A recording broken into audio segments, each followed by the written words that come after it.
The political class and the civil society in Cameroon reacts rather mitigatedly to the handing over of the separatist leaders by Nigeria to Cameroon, a move that some of them are considering as a milestone in security cooperation between the two countries. In our feature report tonight, the 7:30 News explores Cameroon's health security mechanisms with focus on the structure and functioning of the recently created Public Health Emergency Operations Center based in Yaoundé. To be or not to be, Cameroonian NBA star Joel Embiid is still trapped between changing his nationality and playing for France or remaining Cameroonian and trading his talents for his birth country. Those are our top stories. Good evening and thanks for joining us on the 7:30 News. I am Ben Menopufong. The Cameroon government spokesperson Issa Chiroma Bakari says some 47 people accused of fueling secession and terrorism in the northwest and southwest regions have been handed over to the Cameroonian judiciary. They were handed to Cameroon by Nigeria through security cooperation between the two countries. Kilian Ndifon looks at the military, legal and security cooperation mechanisms between Cameroon and her neighbor Nigeria, which led to the handing over of the accused persons. For now, the legal charges against the southern Cameroonian separatist leaders are awaited from the justice system, but the official position of government is the declaration of the government spokesperson, Issa Chiroma Bakari, Minister of Communication, who accuses them of terrorist activities and of an attempt to destabilize the country. What has been the means used to bring them to Cameroon? In this case, we may better speak security cooperation, because I think since the war against Boko Haram, Nigeria and Cameroon has a kind of strategic link, and that strategic link is based on intelligence. And in those matters, it's not necessarily law; it's just understanding. There has also been a heated debate on international instruments that regulate the movement of such arrests. International convention, if you want, is mainly taking in consideration when you don't have any owner to deal.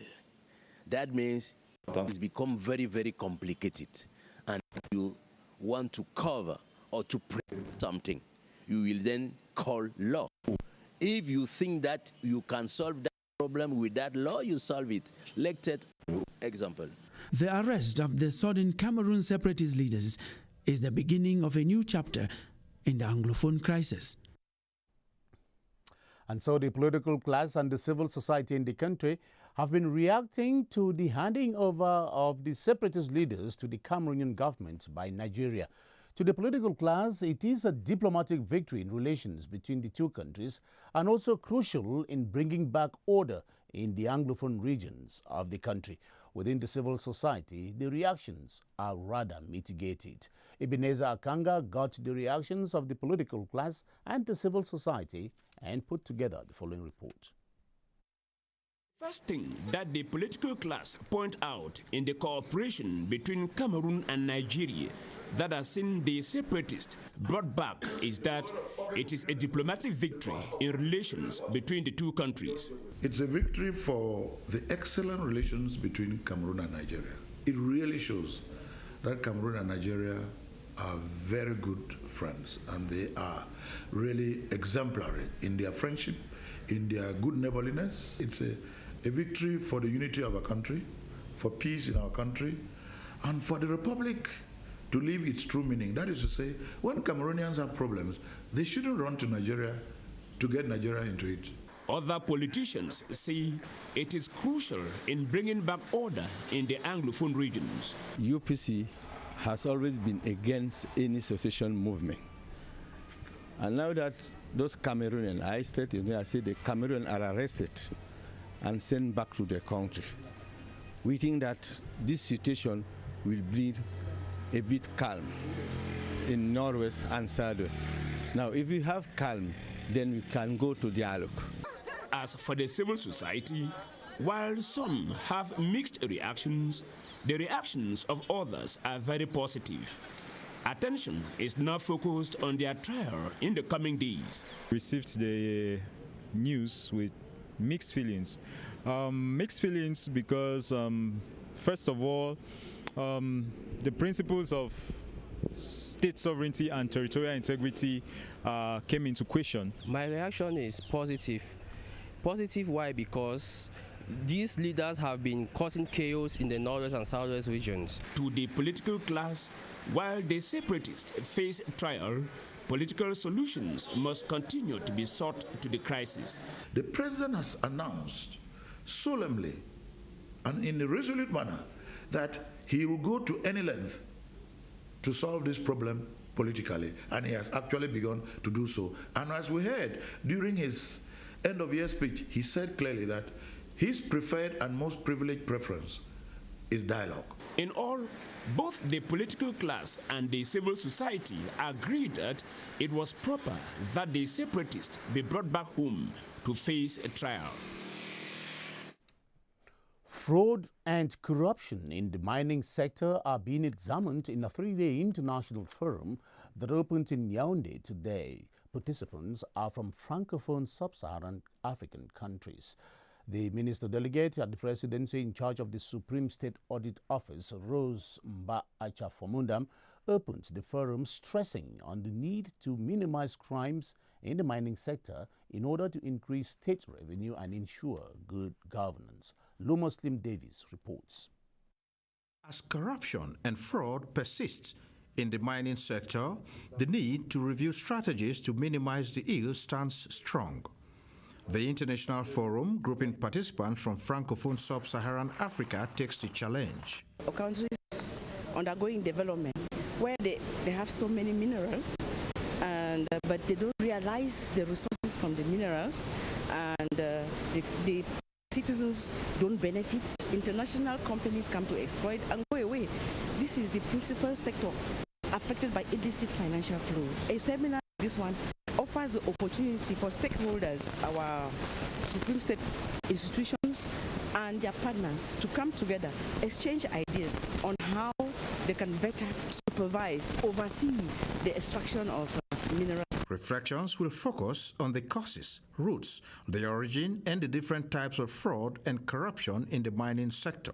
In the mining sector, there's a lot of money concentrated in one single project, so the risk of corruption is probably higher. Key understanding of technical issues will have priority. When the Supreme Audit Institution audit and control well, we will have that can enable the government do many things for its population and will enable the Supreme Audit Institution to be able to control the finances so that the government can use these finances, can use the budget, can realize a better budget.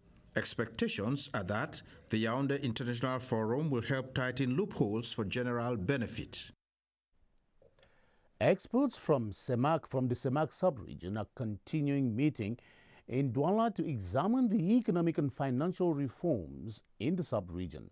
This is in prelude to the fourth session of the Semak Economic and Financial Reform Program to hold in Cameroon's commercial capital on Friday. The program is coined to support and coordinate national and sub-regional economic policies. From Douala, Joyce Leptik-Kimbi Fawaju has details. All the countries of the Semak sub-region, Gabon, Chad, Congo, Central African Republic, Equatorial Guinea and Cameroon, have all finally suppressed their individualistic tendencies to navigate together as a single entity. Through the Economic and Financial Reform Program, (PREF Semak), strategies have been tailored to redress national budgets, control the extravagant government spending characteristic of most public expenditures of the sub-region, render the business climate more attractive, and reinforce capacities of individual countries of the sub-region to mobilize money to finance their ailing economies. This program was adopted by our head of state. So what we have to do now is to see, you have national aspect. The second point is to prepare reports to our head of state on the state of implementation of the various measures. But the third aspect, mission to provide advice, mission to discuss on technical basis the situation of public finances, public expenditure. Diversification of national economies is also envisaged within the program, with a proposal for agricultural and livestock development, as well as promoting service provision to contain the continuous collapse of fuel prices on the world market. The CEMAC Economic Reform Program is also orientating the sub-region on the attitude to adopt vis-a-vis donor agencies, not to be at the beck and call of the donor partners.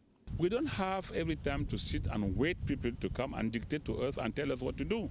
We should think, we should have a strategy for our region, for ourselves, for our countries, then request the contribution of others. To either emerge or sink together as an entity, negotiations and execution of the extended credit facility between CEMAC countries and the IMF are being examined by the PREF-CEMAC reform program, and the case of Congo and Equatorial Guinea that are yet to endorse the program will be examined to enable them join the platform.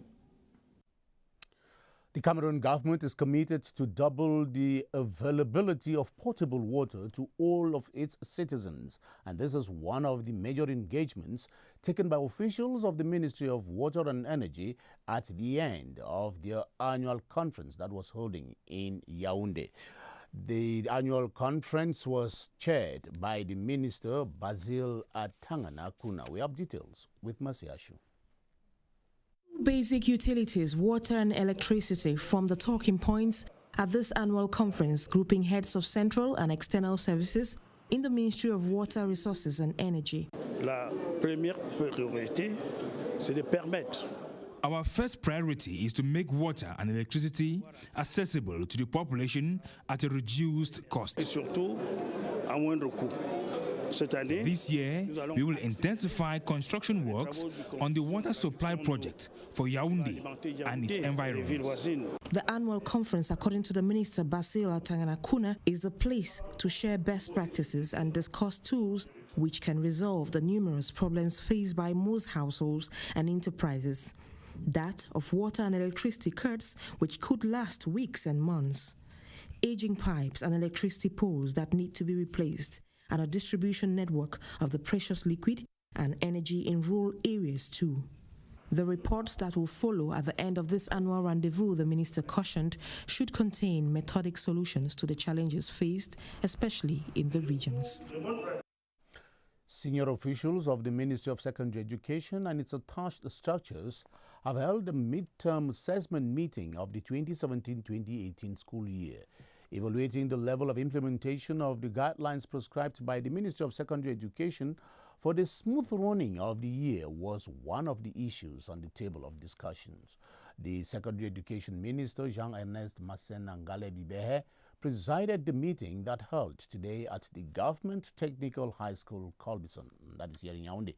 More on this with Yoti Kaleli Sange. In the face of challenges including unrest in certain regions of the country, teenage pregnancy, insecurity, and teachers abandoning their duty posts, the secondary school education sector has braved its way through as they have so far achieved some of their major objectives of the 2017-2018 school year. The evaluation of the Northwest and the Southwest regions says that everything put together, we are at about 41% in everything. Coverage of syllabuses, presence of teachers, teaching of classes, participation in examinations, the first term exam for instance, and the percentage pass of the students who were in school, in our schools in the first term. The General Certificate of Education Board equally attests that they are on a good footing. This school year 2017-2018 seemingly looks better than last year. I think this year we're improving in figures and statistics, and we look forward to a very bright future. In addition to that, measures such as increased security, improved working and learning conditions, and adequate training of teachers have been taken. The Inspector General of Teaching at the Ministry of Secondary Education, Professor Awunja Sata Catherine, is therefore certain that they shall stand firm amidst the challenges. Meanwhile, the Secondary Education Minister, Jean-Ernest Massenangale-Bibehe, counts on his collaborators for the smooth and effective running of the school year. Let's stay in the education sector and now talk bilingualism. Activities for the Bilingualism Week were launched yesterday at the Yaoundé 7 subdivision by the Regional Delegate for Basic Education, Tanga Jean Blaise, at the Mont Zion Bilingual Nursery and Primary School, that is in Colbison.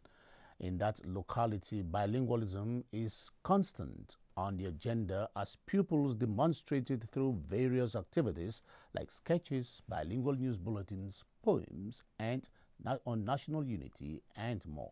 Natasha Lehman was out observing the level of implementation of bilingualism in that locality for the 7:30 News.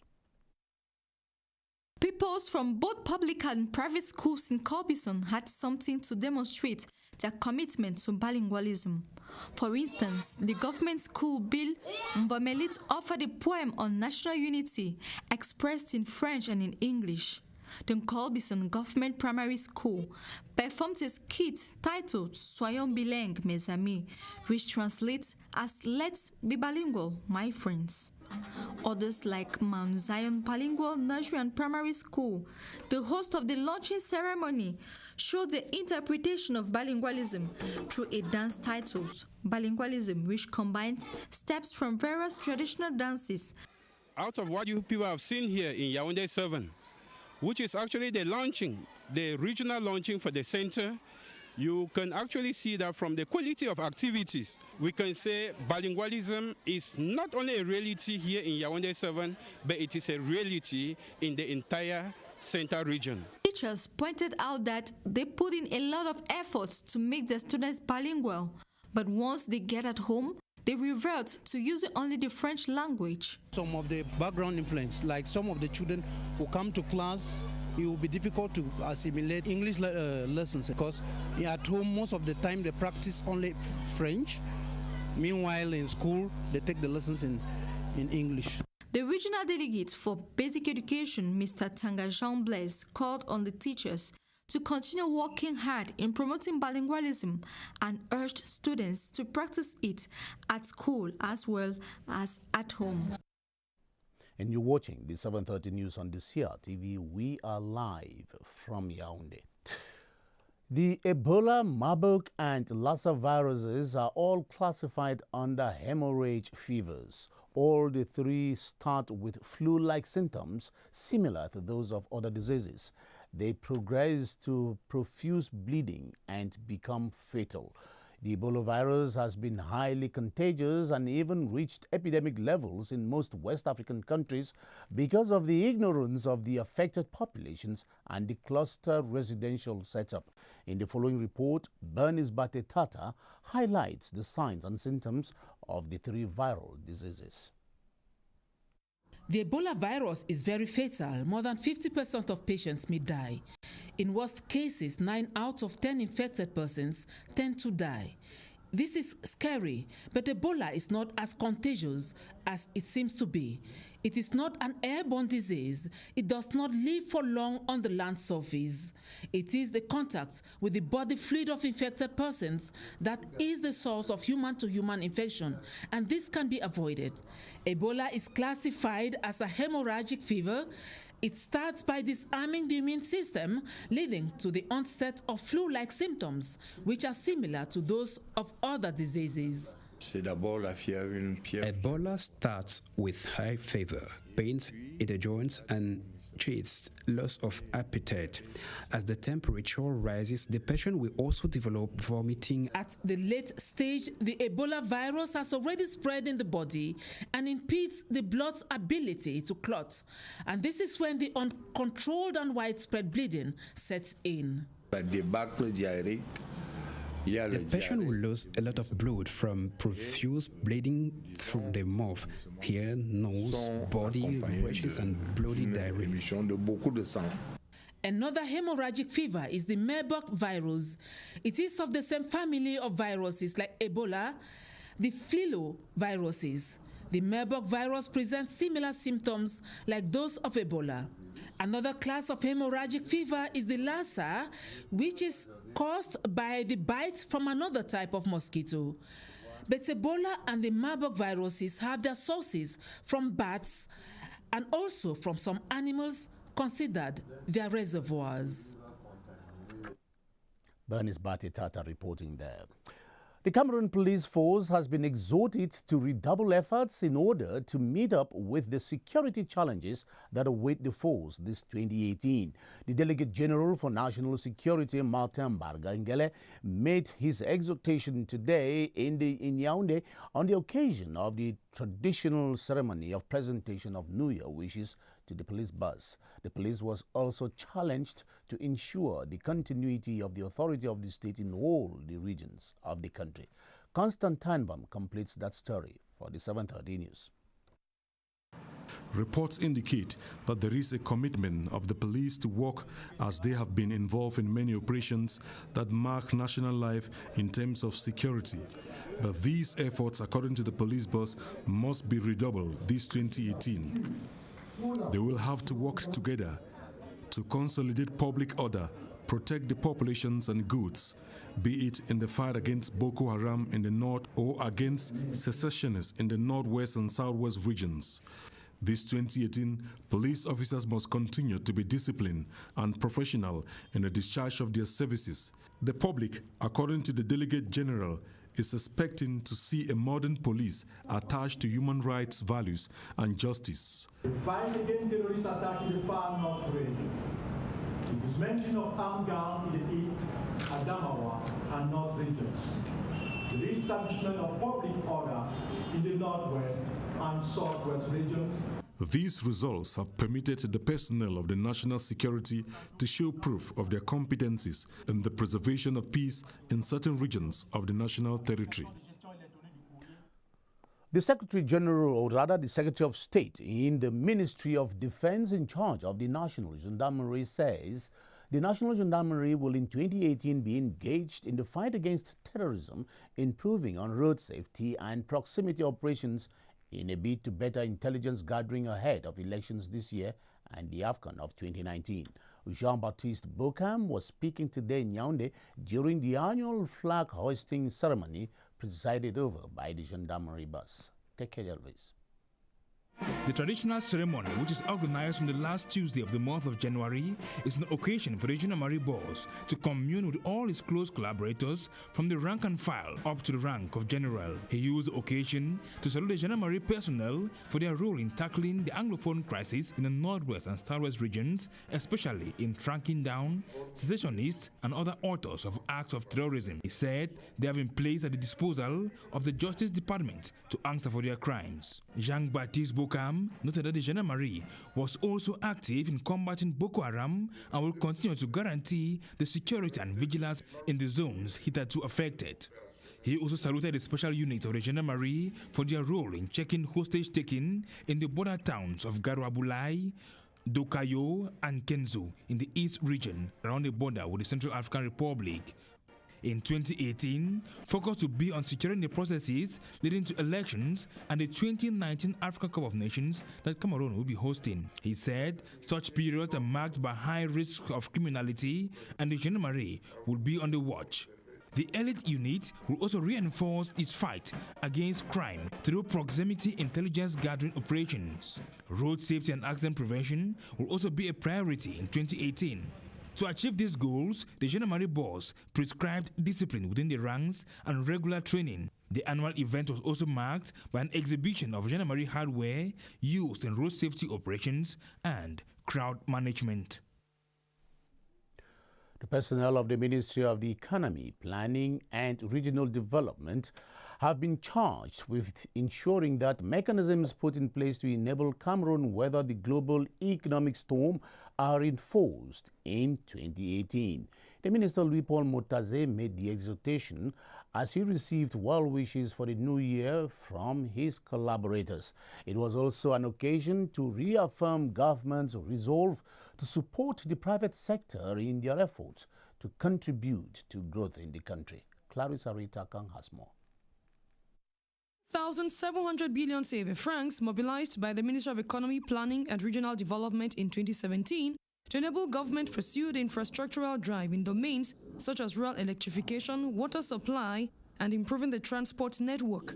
Results concerning which staff of the department have been encouraged to keep up But there remains a sticky point, according to Economy Minister Louis-Paul Motazé, stressing that it will be the main objective to attain in 2018. Mechanisms put in place to enable the economy weather the global economic storm will be reinforced as the agreement negotiated with the IMF under the Extended Credit Facility demands even more commitment from the state to implement budgetary reforms. Added to these, he insisted, the private sector should receive all necessary support to step up the production base and engage in high-scale transformation in order to give the Cameroonian industry an added value, thereby contributing to reduce the trade deficit due to a surge in exports. It was equally disclosed that private ventures with a proven considerable economic return will benefit from the assistance required to make their businesses attract funding from banks. This roadmap is the path the Ministry of Economy Planning and Regional Development will be covering in 2018 in order to make the year a happy one for staff and hierarchy alike. And in news out of Cameroon, African governments have agreed to a common air transport market and to combat corruption. This is one among several resolutions taken at the 30th Summit of the African Union that held in the Ethiopian capital, Addis Ababa. The summit also saw Rwandan President Paul Kagame becoming the chairman of the African Union. We have details with Charles Ebune. The Nigerian delegation to the African Union Summit in Addis Ababa provided the most compelling story to defeat corruption in Africa. If only 1/3 of that money, it's about 400 billion naira, were to be returned into the coffers of Nigeria, or to build them 600 kilometers of dual carriageway. In addition, it will build them 20,000 housing units. In addition, it will provide one ultra-modern hospital in each state of the Federation. In addition, it will train 4,000 children from primary school level to university level and still have enough money to build 183 state-of-the-art schools in Nigeria. 23 African nations also committed to the establishment of a common air transport market. We are in a position to adopt 3 historical agreements that are of the highest importance for building Africa's wealth from within. The traditional pledge for an end to conflicts in South Sudan, the Democratic Republic of the Congo, was equally made. UN peacekeeping is not the solution to all crisis situations. We need different missions for different contexts, including peace enforcement and counter-terrorist operations. The final statement equally saluted efforts to extremely world climate change effects on the continent. And in sports, Cameroonian-born Joel Embiid, who plays for Philadelphia 76ers, is at the center of a controversial transfer to play for the French national team. Joel Embiid won the NBA All-Stars Award at the beginning of this year and has for the past 3 years been quoted by France to change his nationality. In the following in-depth report, Benen Bumagana presents the different positions on the transfer news and says it is still open. Joel Hans Embiid left home at 16 under the mentorship of another Cameroonian basketball star, Luc Mba Amute, to play basketball in America. Joel Embiid turned out to be a pivot par excellence for Philadelphia 76ers. The 5-star recruit won the NBA All-Stars Award this year after the NBA All-Rookie First Team Award in 2017. For these qualities, France is ready to break the bank for the boy. French national team general manager Patrick Beasley travels to America next month to meet Joel Embiid, that is, to proceed with a 3-year-old discussion to get the Cameroonian play for Les Bleus. But French national basketball team players are against the move. Evan Fournier describes the transfer as ridiculous. Edwin Jackson is totally against buying Joel Embiid.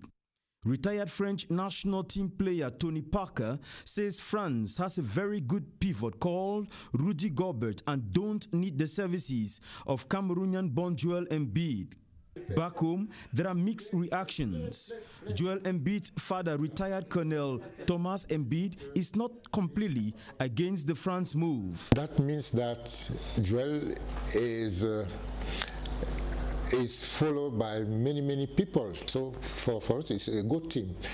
According to administrative documents, Joel Embiid is a bona fide Cameroonian and can only move and play with France if he decides to change his nationality, a situation which the Federation in Cameroon is completely against. Yves Chala stresses that Joel Embiid has a place in the Cameroon national team, and Luc Mba Amute says it would be a great thing for Embiid to play with him in the national team. Speaking to Basketball Info website, Joel Embiid said before he plays for Cameroon, the medical facilities should be up to international standard and real order be brought into the team. He still thinks it is possible to play for France. So far, the debate is open and the positions still vary, but no decision has been taken yet. To get an accomplishment like that, I'm so proud of myself. I'm so proud of the whole city of Philadelphia and all the. And now on to our closing headlines. The political class and the civil society in Cameroon react rather mitigatedly to the handing over of the separatist leaders by Nigeria to Cameroon on a move that some politicians consider as a milestone in security cooperation between the two countries. In our feature report tonight, the 7:30 News explored Cameroon's health security mechanisms with focus on the structure and functioning of the recently created Public Health Emergency Operations Center based here in Yaoundé. And to be or not to be, Cameroonian NBA star Joel Embiid is still tapped between changing his nationality and playing for France or remaining Cameroonian and trading his talents for his country of birth. That was the 7:30 News. Do join Adel Mbala at 8:30 for the news in the French language. The entire crew will be glad to have you back tomorrow. Thanks for being there. Good night.